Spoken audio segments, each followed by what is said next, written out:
Lisa Swatch, say something. Hello? No, they just put it on Jim, but Hello. no, but it's like a really cool Yeah, thing. It like yeah, I get it. follows the person who's speaking. Yeah, presume this. Yep. The Zoom is we're not zooming today. We're just Okay, so have you had a class on Kushner's book that you were sermonizing about no, when bad things happen to good people? no. That's an idea. I don't want to forget that idea. So let's introduce a new book. If stories are appealing to you, this is a fantastic book. Who's the Um, author? You're covering up the Yitzhak author. Buckbaum. Oh. He has another book about Jewish spirituality through the roof, real thick book. So this is about storytelling, the book. Um, so I want to start with a Rabbi Nachman story that you may have heard because it's well known, but I'll tell it anyway.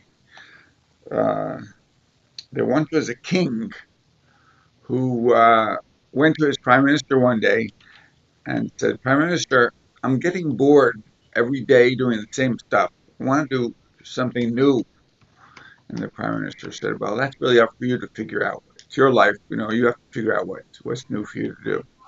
And in the middle of the night, the king had an idea. He called the prime minister and he said, "I want to try life in the kingdom without being the king. So I thought if I shave my beard and I dress in regular clothing, no one will notice me. No one will recognize me." So the prime minister, "That'll be an interesting experience, yeah."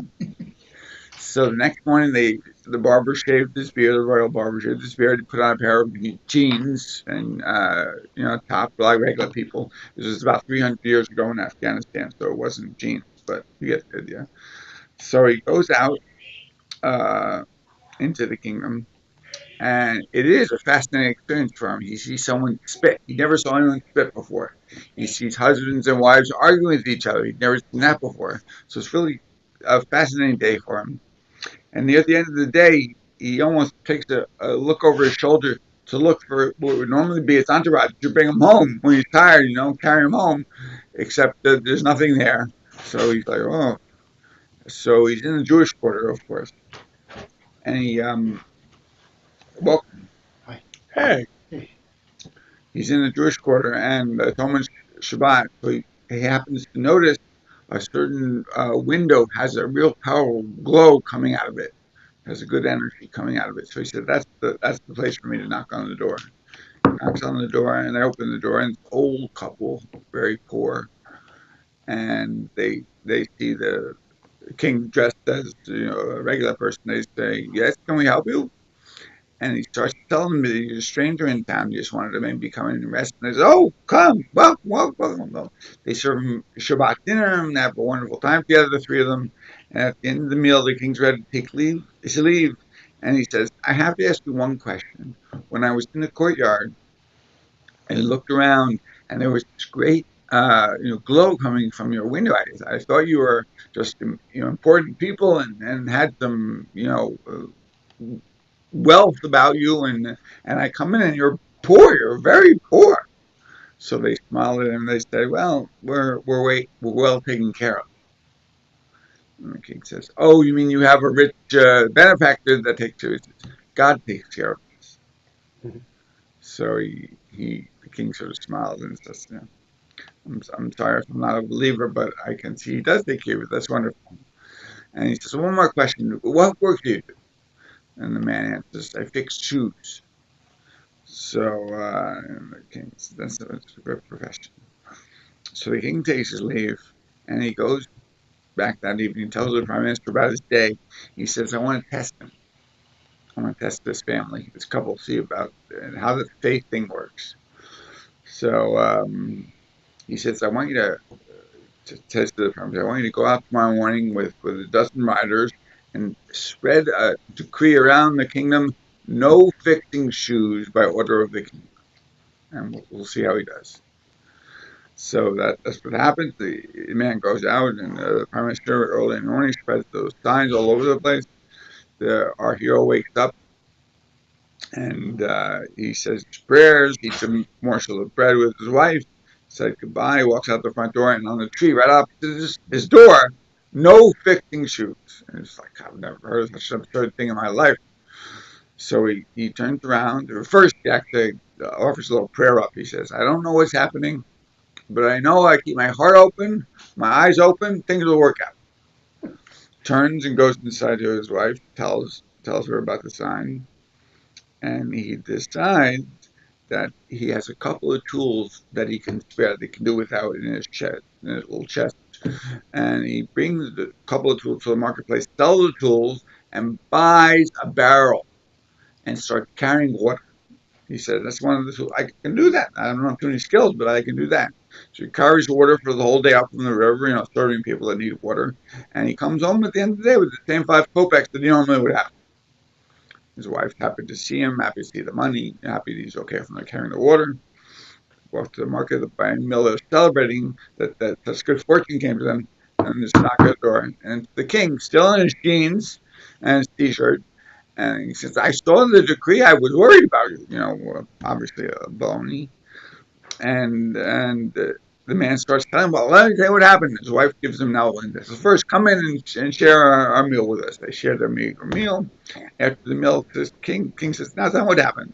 And he says, well, it was strange, but I saw that new law, and I didn't know what to do, but then I realized I could carry water. I bought a barrel after selling a couple of my tools. I carried water for the day, and I did fine. I came home, I had the same money I normally have. The king said, that's wonderful. That's wonderful. I had to come by and check on it. King goes home, back to the prime minister, says, oh, we got to test him further. He passed the first test. So he says, well, let's just pass another law.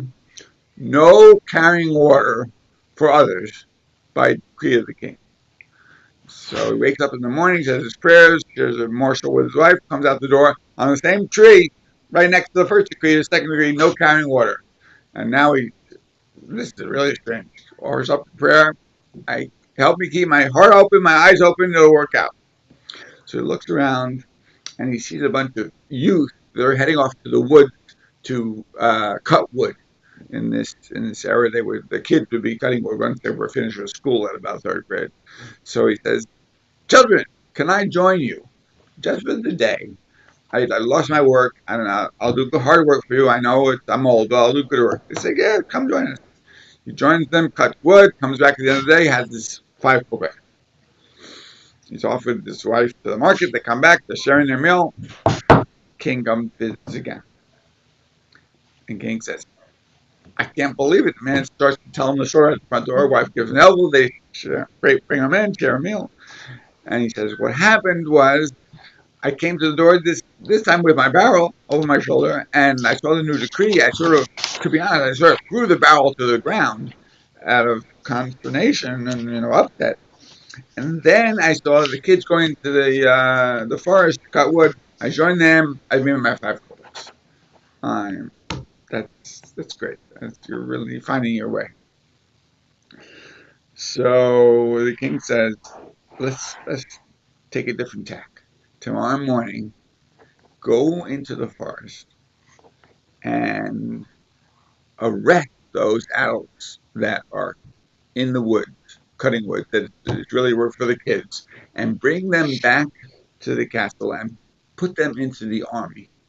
And then we'll have him close by and we'll be able to see how he does his magic.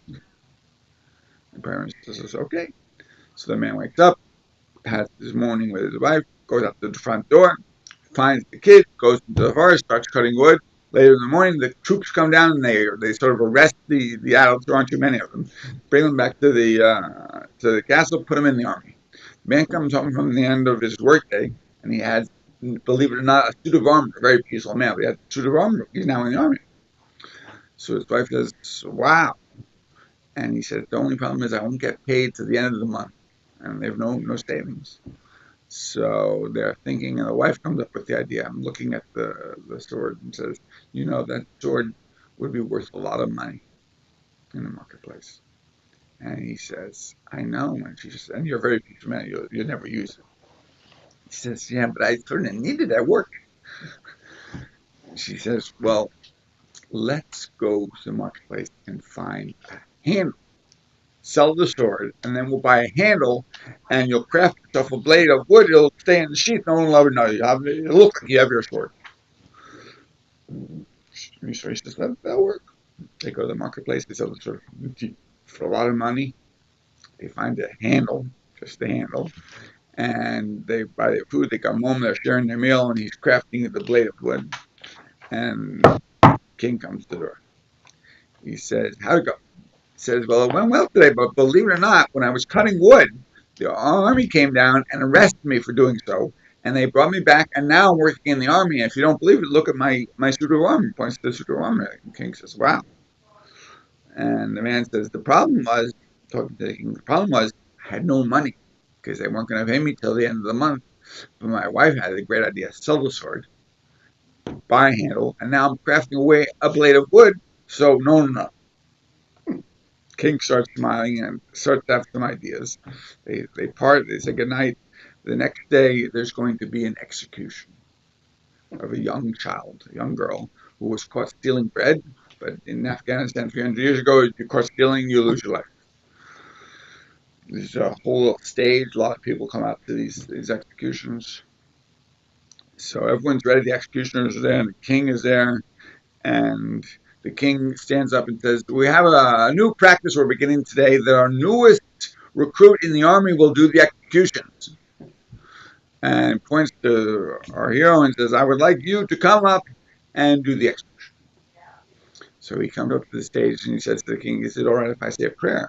And the king says, "That would be most appropriate." He says, "Father, I'm a very peaceful man. I don't swat a bug on my arm. I don't pick a leaf off a tree. At the same time, I'm a believer of the law, and the king is the head of the law, and he has personally asked me to do this execution, so I'm willing to do it. The one thing I ask, God, is if there were a mistake, and this girl by chance would be innocent, if there was some, a misunderstanding in who did it or the proceedings with the court, show us with a miracle. For example, turn my sword to wood." He takes out his sword, and it's wood. And she hops off the stage quietly and into her parents' arms, and when ends up okay. And the couple gets to go to the castle to live for the rest of their life as advisors to the king. That's the Rebbe Nachman story. That's great. Yeah. So today, what I had in mind, last time we did a few Baal Shem Tov stories. The next in line would be Rabbi Dov Ber of Mezrich. So I thought I'd read a couple. They're all short, or a paragraph-long stories of his. I also want to read a little bit from this other book. So no questions from last week. Any questions about that story? Is Dov Ber of Mezrich the same as the Maggid Of of Mezrich, Mezrich? yes. Just check. Exactly right. Dov Ber. Actually, my name is Yitzhak Dov. Dov Ber. Laughing Bear. Okay.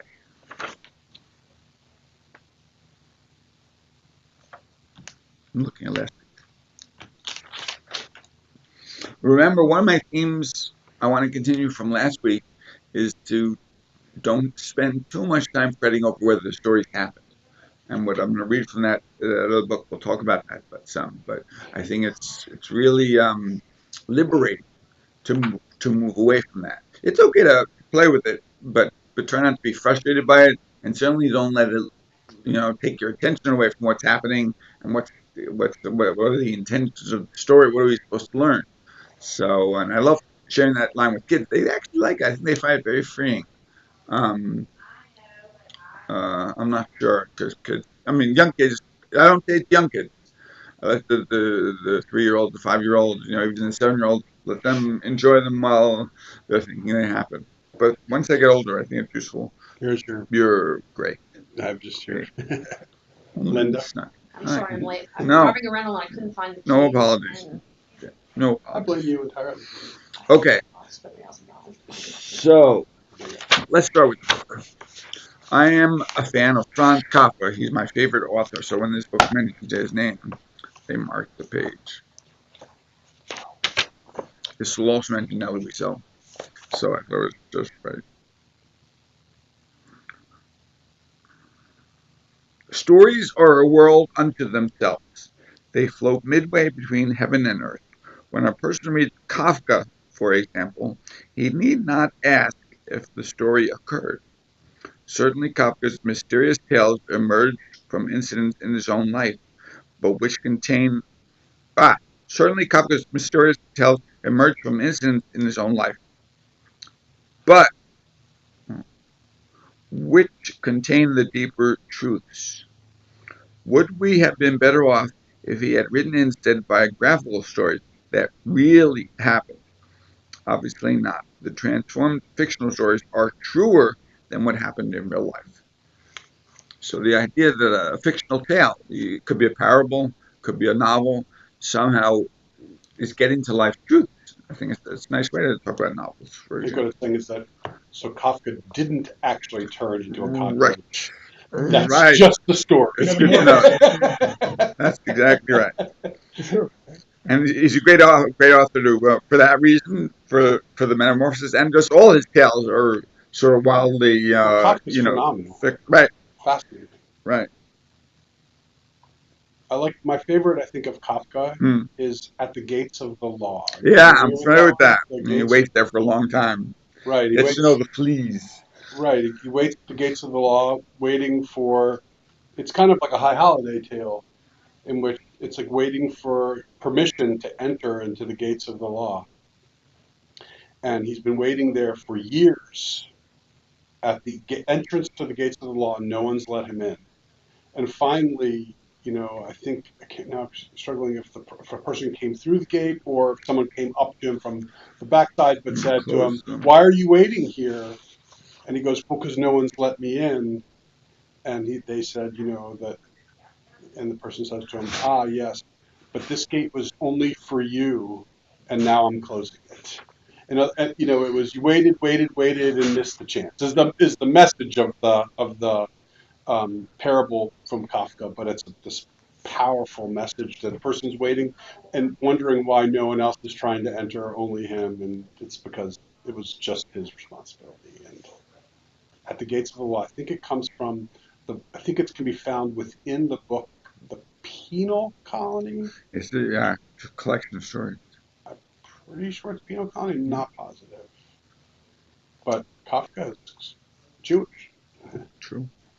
And fascinating. He had a lot of Hebrew on his desk when he died. Why does he fascinate you so much? Well, because, I find his tales to be eerie, Yes. and also, but especially that I guess what happened for me is that I fell in love with him because I found that story about the gates of the law to be so revealing when it comes to like the message of Yom Kippur, right? So that and so I'm just like captivated by that story because it's like this. It has the Ne'ilah message of the gates are closing, but also it has that just Yom Kippur or High Holiday message of, look, it's on you to do the work. It's on you to do the work here. And I wonder if Kafka literally wasn't thinking about Yom Kippur when he wrote about this. And then it's just another material like the Metamorphosis is just peculiar but fascinating and interesting, and just find him to be just a curious and extraordinary writer. So he was immersed in Jewish culture, but not particularly the ritualistic. Right, Orthodox, right.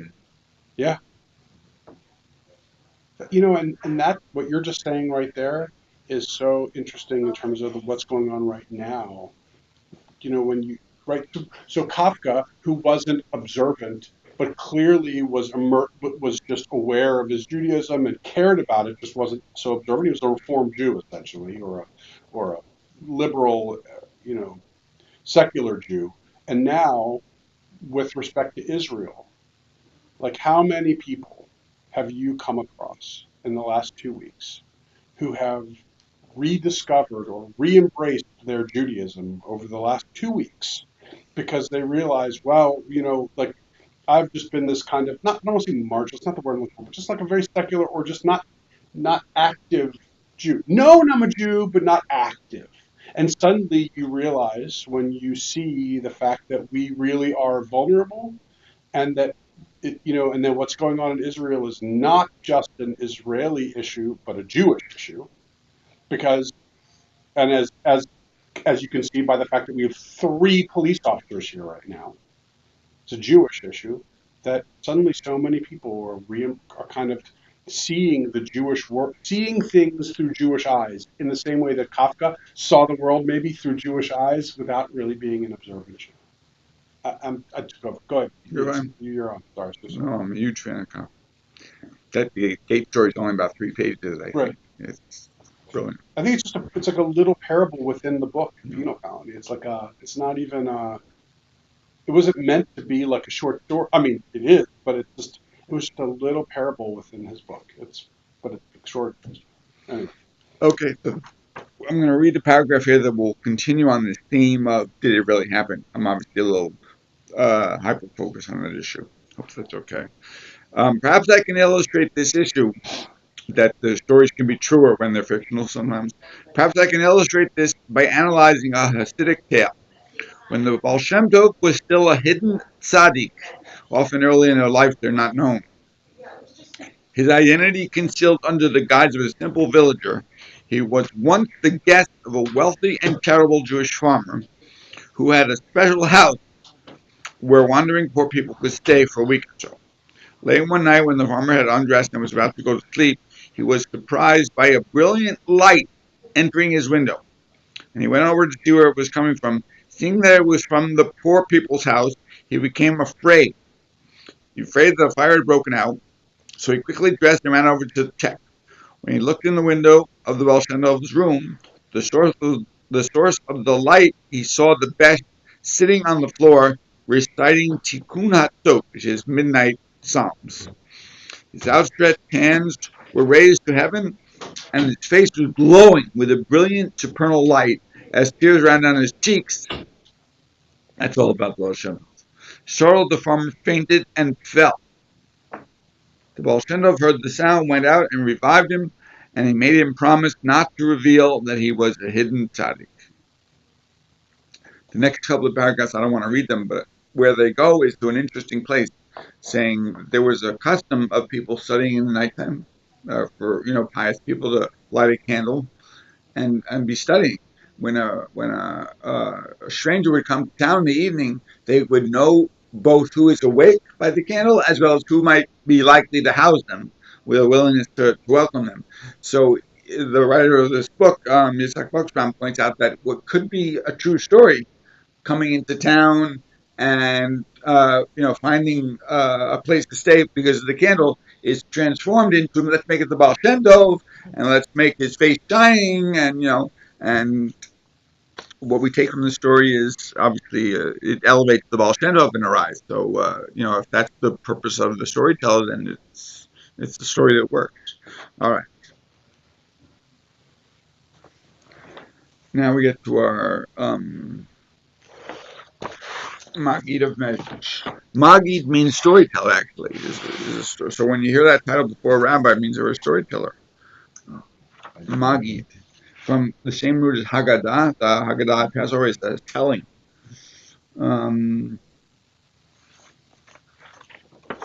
Of course, if there are any questions along the way, feel free.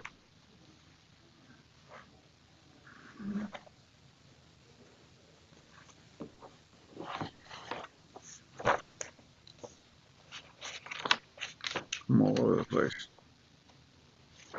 Problem is I can't read my own writing.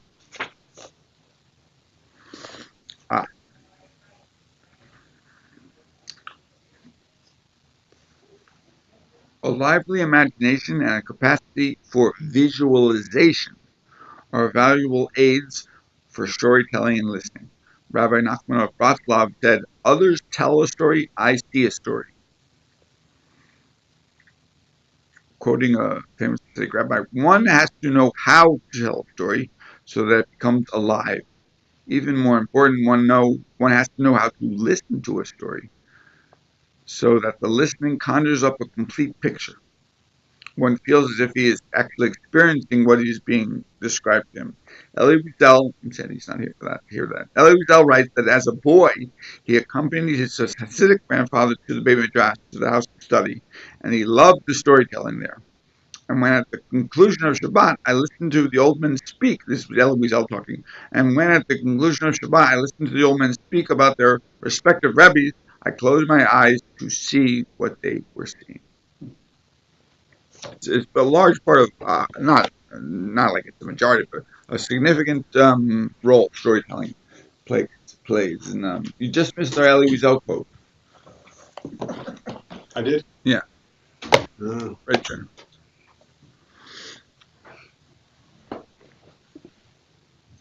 Okay, so an example of a story, not to take too literally. Sometimes Rabbi Abraham, this is about Baal Shem Tov's son, I think Rabbi Abraham is. Sometimes Rabbi Abraham looked so great and awe-inspiring that men could not bear to look at him.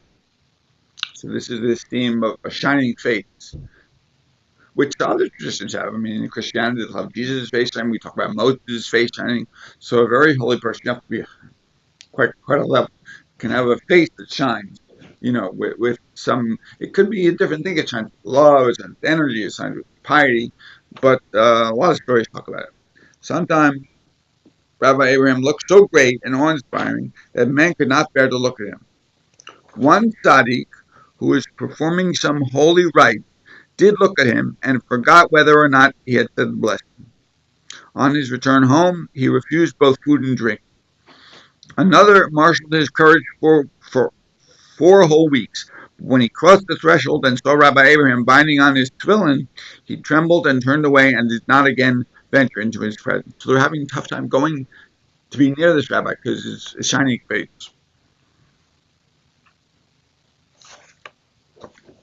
I love it. Noodles on 115. This way.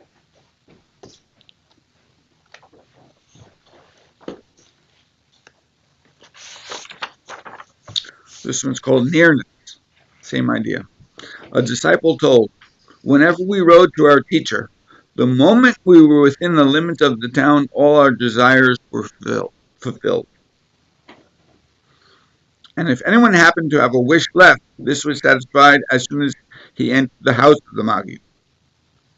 But if there was one among us whose soul was still turned up with wanting, he was at peace when he looked at the face of the Maggid.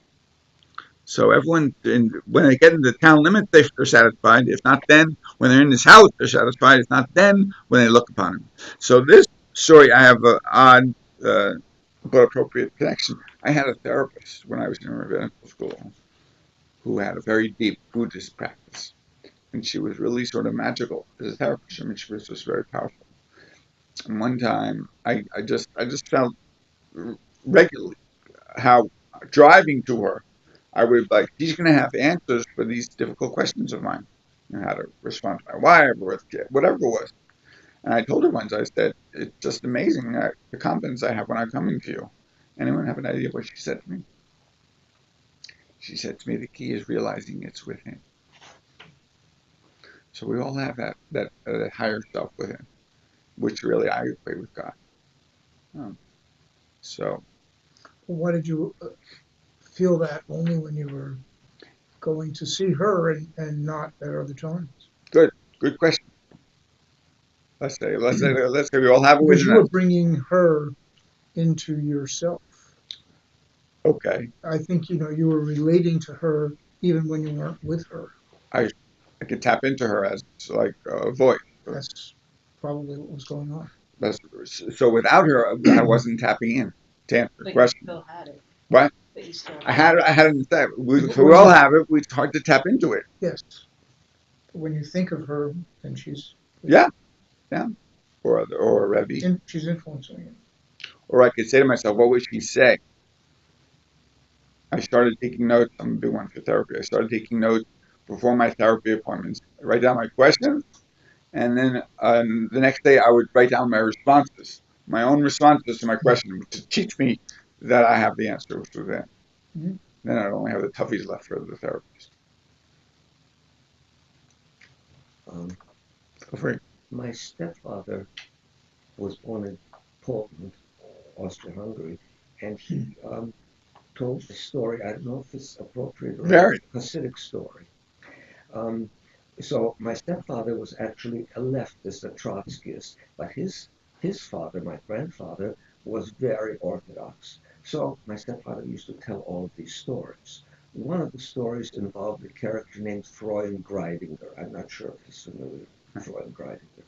And so Freund Greidinger was coming to a town where there was a rich man who was keeping the mitzvot. That is, he was inviting people for Shabbat dinner who were coming to town who were poor. But he was making their life miserable. He had a wonderful meal, but he was making their life absolutely miserable because he would talk and ask them questions and not allow them to get a bite of this delicious food in. And Freund Greidinger said, I'm going to teach him a lesson. And he came to this man's house. He was invited in. They had the blessings over the wine and bread, and the food was brought out. And then this rich man asked Freund Greidinger, where are you from? And he said, I'm from Mezerich, let's say. And the rich man said, oh, I came from Mezerich. You must know some of my friends. Freund Greidinger said, yes, perhaps. And so it meant, do you know Abraham Schneider? And Freund Greidinger said, he's dead. Do you know Moshe Leib? Freund Greidinger said, he's dead. And continued eating. Freund Greidinger continued eating. Do you know Isaac so-and-so? Freund Greidinger said, he's dead. The rich man began to turn pale. All of his childhood friends whom he had grown up with, and now he was this rich man in this other town, all of them were dead. And he was absolutely shaken. And in the meantime, Freund Greidinger was eating, enjoying the food. Then the meal was over, and this man said, how is it possible? Everyone that I knew is dead. And Freund Greidinger said, when I'm eating, everybody is dead. So that's the story which my stepfather told me.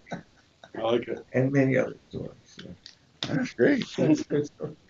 So you heard these from your stepfather? Yes, many stories. Were you young or? Oh, yes, young and middle-aged. I mean, he would tell me all these stories. Yes. That's great. That's great. All right, let's see what we got. Here we go. A number of disciples once said to the Maggid, we are not going to stay. They said to one another, the Hasidim going into the Maggid. We only want to look into his face. They told the coachman to wait in front of the house. The Maggid at once told them a story which consisted of 24 words. They listened, bade him farewell, and said to the coachman, drive on slowly, we'll catch up with you. And they walked behind the carriage. It's a lovely tradition. They love walking behind the carriage. They walked behind the carriage and talked about the story they had heard.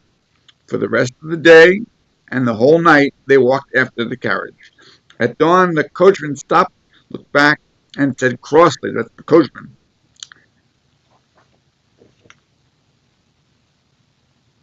isn't it bad enough that yesterday you forgot the afternoon and the evening prayer? Are you going to skip the morning prayer too?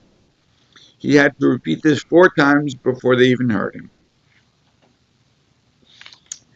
So, again, that's a story I'm not going to take too literally. I love this story for its absurdity. They hear a story, 24 words, they walk behind the carriage so they can talk about it for the day or the afternoon, and then the evening till morning. There's 12 hours. We're talking about a 24-word story. And then the coachman represents sort of that midnagid world of, focusing on, notice he's focusing on, you haven't said prayer. And they're enwrapped in stories that are bringing them closer to God. So that's my edition. That's the Hasidic, that's the emphasis of Hasidut. You have a lot of stories which bring in the midnagdim. They're worried about checking off the list. Whereas these guys are, fascinated by a story that, again, in my words, is helping them get closer to God. Which do we want to do? Closer to God or check off the list? So it's, the love and the song and the dance is what they're about. And, I think the Minagid obviously come off looking horrible in their stories, but that's to emphasize their point. Anyone have any Minagid questions? Thank you. Thank you very much. You're very quick.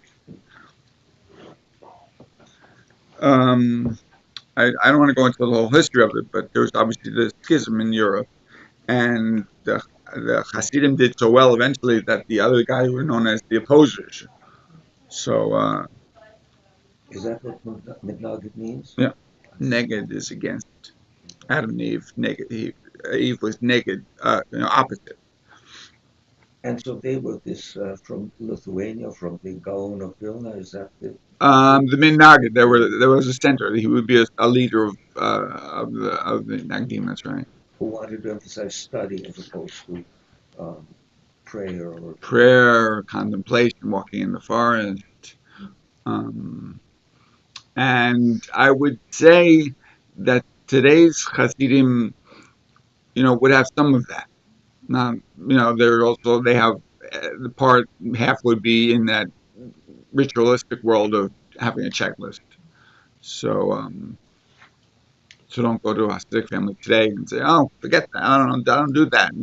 That would not necessarily go off so well. Whenever you hear the word Hasidic, people tend to think that that just means ultra Orthodox, but it's not the case. Hasidic Jew means a follower of the Baal Shem Tov, and so therefore the Litvaks of Lithuania,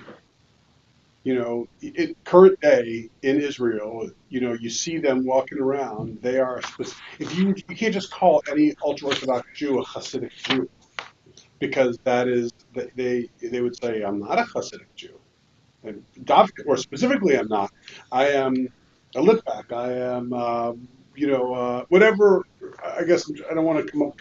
My point though is that Hasidic Jew is really specifically to the people who were the disciples and the followers of the Baal Shem Tov, who emphasized prayer, meditation over Torah study. It's not to say that they didn't believe that Torah study was a value. It's only to say that if they wanted to, at least on my understanding, if they wanted to gain the highest level of connection with God, they did it through prayer and not through Torah study. Whereas the Mitnagdim believed that the way you connected with God most was through study and through understanding our texts. I heard a story which is sort of sad for us Reformed Jews, but I'm not sure if you're familiar with it. It's about Zalman of Liadi. Was he the founder of Chabad? Yes.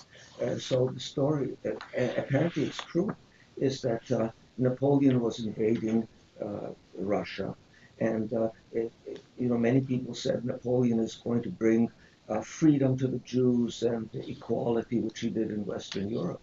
And so Zalman of Liadi was asked this, and he said, if Napoleon wins, because the battle was going on, if Napoleon wins, the Jews will become free and equal citizens of these societies, but they'll lose their Judaism. And so I prefer to have the Tsar win. And he supported the Russian Tsar in the Napoleonic War. That's a fascinating story for our day and age. Yeah. Because they'll be oppressed and they'll be poor, and yet they'll retain their religion. A very sad story. And it's a very sad story. Yeah. I read this last week, but it's on the issue of what we're talking about. Moshe Chaim Ephraim, a grandson of the Baal Shem Tov, dedicated himself to study in his youth and became so great a scholar that this made him deviate somewhat from the Hasidic way of life. He was so attracted by his studies. His grandfather, the Baal Shem, made a point of often walking with him beyond the town, and Ephraim went with him, though with a hint of reluctance, for he begrudged the time he might have spent studying, which I think is crazy, because the Baal Shem Tov, everyone's just dying for a moment of the Baal Shem Tov. This grandson is boring in his presence. It's odd. Once they met a man coming from another city. The Baal Shem Tov asked him about one of his fellow citizens. He is a great scholar, said the man. I envy him his scholarship, said the Baal Shem Tov. But what am I to do? I have no time to study, because I have to serve my Maker. From this hour on, Ephraim returned to the Hasidic way again with all his strength. So the Baal Shem Tov would say, we have to do what God wants us to do. We might prefer to study, but is that what God wants? It's an odd question. And Jew, you got to realize, in my experience in life, Jews say, or in study, It's sort of back in that traditional way where we like study, study, study. Davening sort of is a time that take us away from our studies. That's a common attitude. We even have stories of the rabbis of the Talmud when they were praying. They'd have a little book in front of them was a folio of Talmud. So there's a strong tradition in Judaism questioning this study or prayer preference. Okay, I think I want to go one story that I want to tell you, but first I'm having trouble finding one story. How to become spiritual, since we're talking a little bit about that. In the days of the great Maggid, a well-to-do merchant who refused to have anything to do with the Hasidic teachings, lived in Mezrich. His wife took care of the shop. He himself went only 2 hours a day in the shop. The rest of the time he sat over his books in the house to study. One Friday morning he saw 2 young men there whom he did not know at the Beit Midrash. He asked them where they were from and why they had come, and was told they had journeyed a great distance to see and hear the great Maggid. Then he decided that for once he too would go to his house. He did not want to sacrifice any of his study time for this, so he did not go to his shop on that day. Maggid's radiant face affected him so strongly that from then on he went to his home more and more frequently and ended up attaching himself to him altogether. From this time on, he had one business failure after another until he was quite poor. He complained to the Maggid that this had happened to him since he had become his disciple. Unusual. The Maggid answered, "You know what our sages say. He who wants to grow wise, let him go south. He who wants to grow rich, let him go north." Now, what shall one do who wants to grow both rich and wise? The man did not know what to reply. The Maggid continued, "He who thinks nothing at all of himself and makes himself nothing grows spiritual, and spirit does not occupy space. He can be north and south at the same time." Repeat the last. I will. He who thinks nothing at all of himself, humble, and makes himself nothing, humility, grows spiritual, and spirit does not occupy space. He can be north and south at the same time. Making himself nothing harkens back to your Buddhist therapist, Sylvia Boorstein. Yes. No, mine was an actual therapist. Yeah. But Sylvia obviously does a great job bringing Judaism and Buddhism together. That does harken to that, absolutely. Okay, so I have one story I want to tell. It's actually not a Hasidic story, but it's one of my favorite stories. So because we're so much about storytelling here, I thought I could sneak it in. It's about the prophet Elijah and a Rabbi Joshua in the Talmud. So this Rabbi Joshua was very well known for answering people's questions. Whoever it was would come to Rabbi Joshua with a tough question, he would answer them. He might not give them a complete, fully, understandable answer, but he had an answer for everyone. The problem posed that Rabbi Joshua had his questions, and he didn't have answers to them. He didn't have Rabbi Joshua to go to. So his question was, why do bad things happen to good people? So one day, Rabbi Joshua was walking in the town, and he invited this old man, a stranger, a wayfarer, to his home, and he wanted to wash his feet, and feed him, and then have him rest in his bed. So after the stranger did that, he came out to Rabbi Joshua and said, "I am Prophet Elijah," and said, "I have come specifically to be with you, and even to answer your question, why do bad things happen to good people?" So Rabbi Joshua says, "That sounds great." And then Elijah says, "One thing that's a bit odd about this is you can't ask any questions. Of course, we're familiar how we value questions in Judaism, but you cannot ask me any questions. If you ask a single question, I will have to leave." Rabbi Joshua says, I got it. So they embark on a little walk, and it's getting to late afternoon, and they start knocking on the doors of the poor part of town, and no one wants or has room for them. No one has room for them. No one wants to house them. They get to the last house, which looks like the poorest of the whole town. They knock on the door. This old couple answers the door and says yes. And Rabbi Joshua doesn't speak. He says, we're just two travelers. We're looking for a place, any kind of place to just lie our heads tonight. Can we maybe sleep at your home somewhere? And they say, of course, welcome, come in. So they come in, they feed them food, and they have a wonderful time before them. And when they're going to sleep, they set them up as effectively the barn. They start to sleep.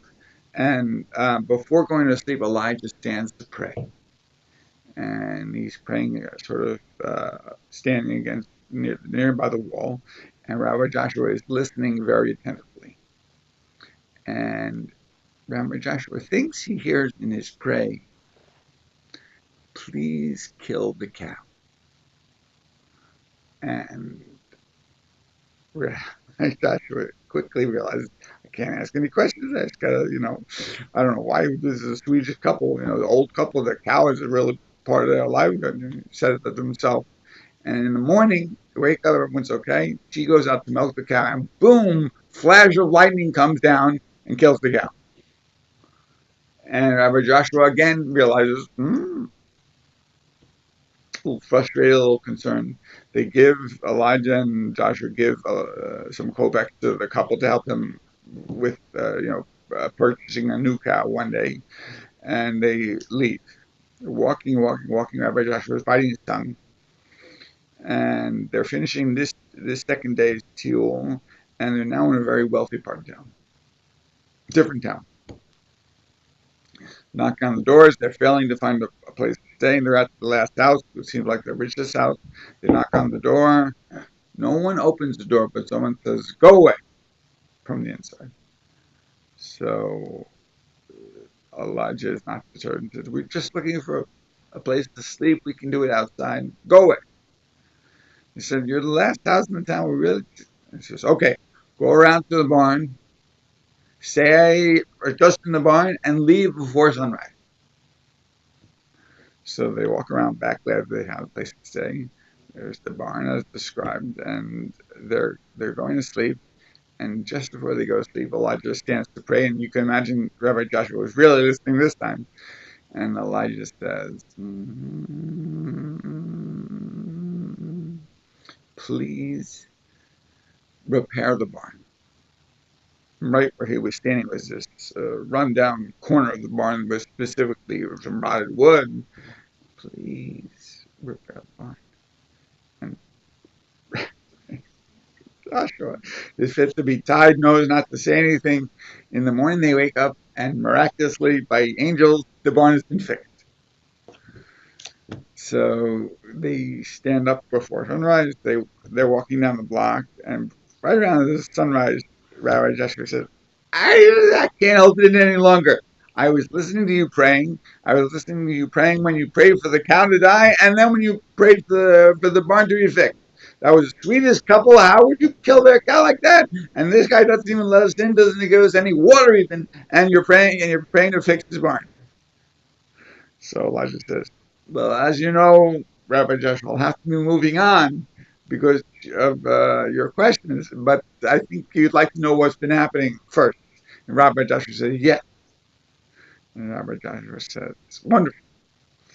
Elijah says, when I was praying with the old woman, the old man's house, I became aware that she was going to die. She was going to be hit by the lightning.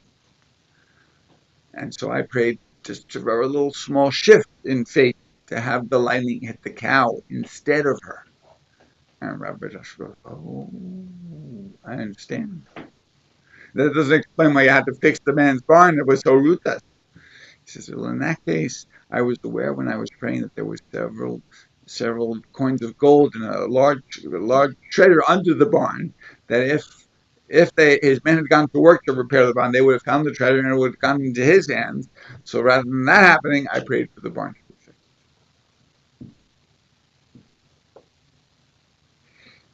That would be a fun class. That would be a fun class. Be a participant. The bad things happen to good people. A fascinating story. And it's about providence and knowing the future. The strange thing is, after listening to last week's lecture, because I wasn't here at last week's talk, I was, you were talking about providence and things like that, and ultimately I actually sort of wrote and revised a story, which I'm just going to give to you, dealing exactly. I have a copy for each of you. Can you read it?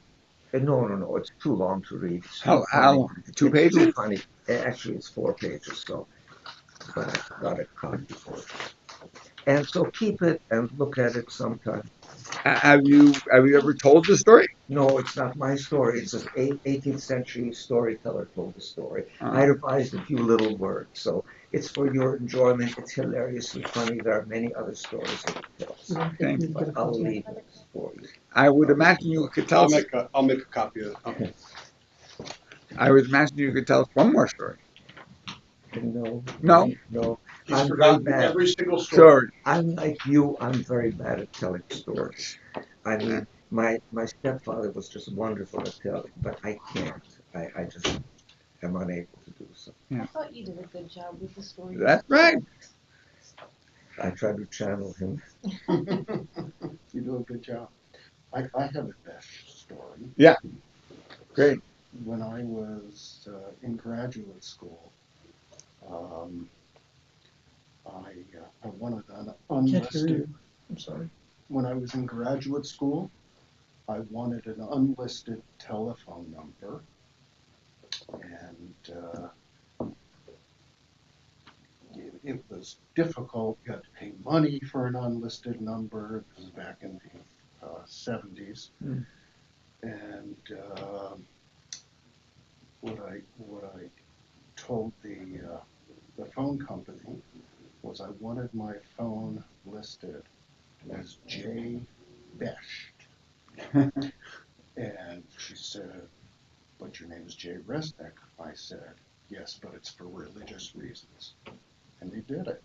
So I got listed in the New Haven phone book as Jay Besht. That's wonderful. That's great. It's earlier in the alphabet, too. That's true. It's a good way to get unlisted without paying the.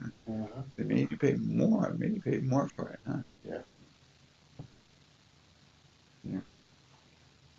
One thing that jumped out at me, really this morning, was this connection between several characters. They use the word attach.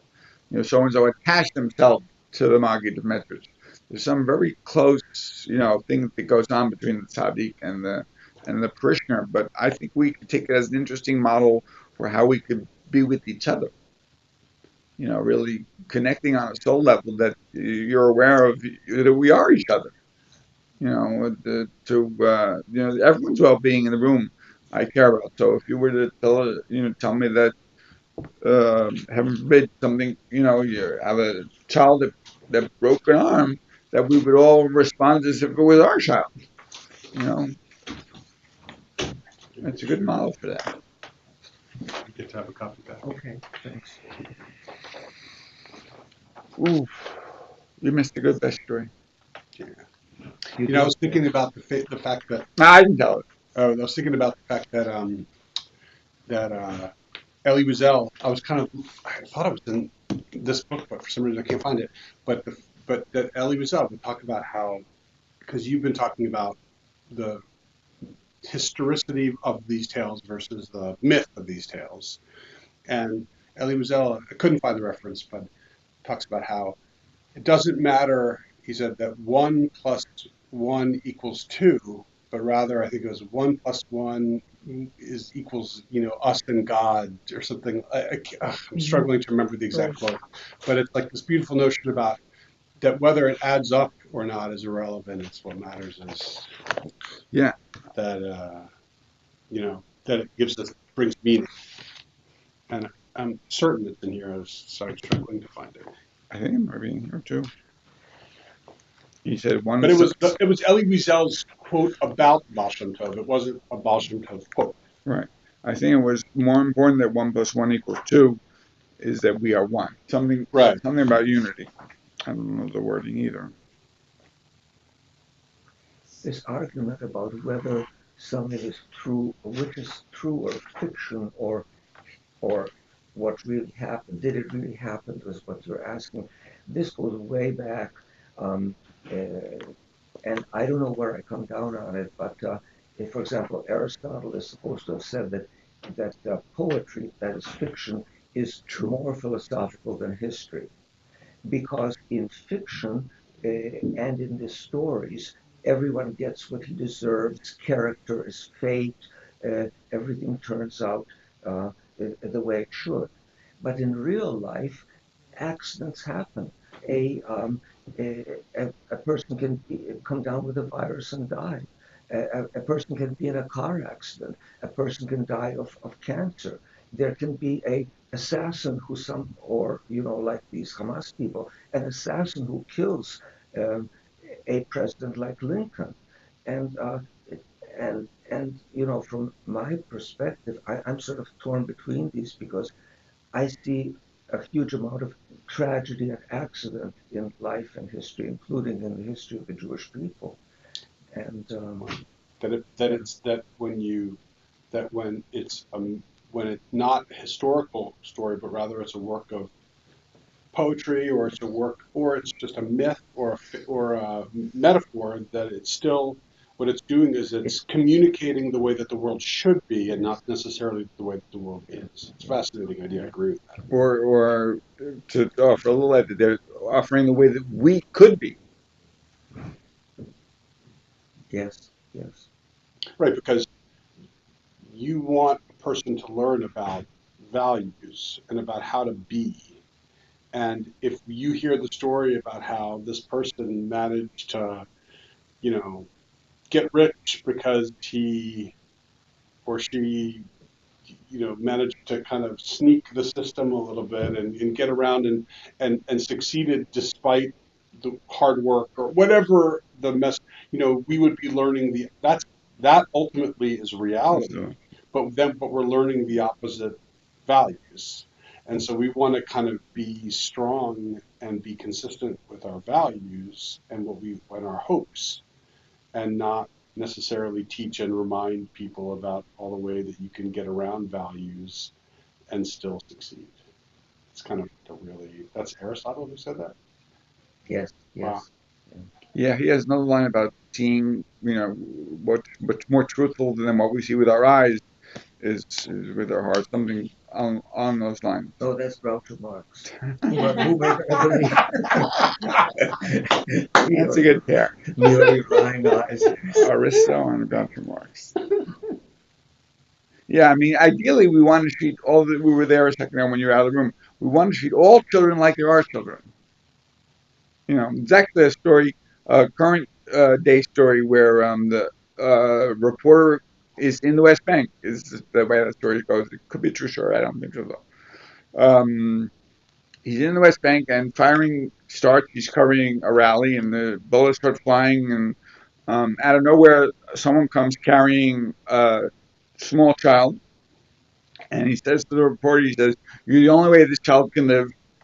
You're the only way that we can get to the hospital in time. Will you take us?" And the reporter, without even thinking, just instinctively says yes, gets in the car. They lie the man down with a blanket, or so they get to the checkpoint, they get to the hospital, they start operating on the child, and after a few hours, they come out and they say to the man, the reporter, "I'm sorry, we couldn't save the life."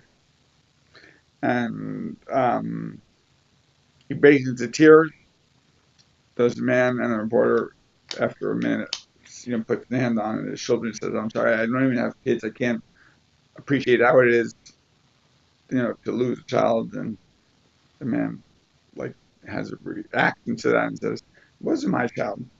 He said, "I'm going to settle it. That was a Palestinian child. When are we going to learn they're all our children?"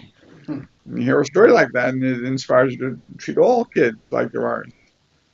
Not to eat. And our world does not function like that at all. Our world is really, self-centered, and it's a nasty place. I mean, we have a lot of violence going on. Tribal. Tribal is a good word for it. Yeah, that's right. And the teaching and the stories are clearly somewhat opposite to that. They're teaching us to be loving to strangers and loving at all times, and it's not an easy bar to get over, but it's a nice model.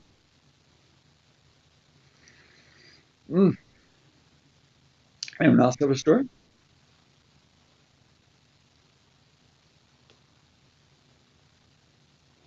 It's a story I'm trying to think of about Franz Kafka. I believe it's Kafka. He was in a park, and there was a little girl with a doll, and the doll somehow got damaged or whatever, and the schoolgirl's very upset. And he's observing this doll, and sometime later he comes back to the park, and a week later or 2 weeks later, and he's been coming back to the park every day with a new doll. He finds the girl, and he gives her the doll. And has anybody ever heard this story? No. No. And I think they've remained friends forever. And it's like, I believe it was Kafka. Yeah. That's the story about Kafka. Nice story. Yeah. He was so moved by this little girl being so upset that he got her a new doll and went back to the park every day until he found her and gave her the doll. Yeah, he's been a favorite of mine since high school. In that story that the rabbi was talking about, there's a line there. He even got to know fleas inside the guard's fur. That's how long he was sitting there and how he was paying attention.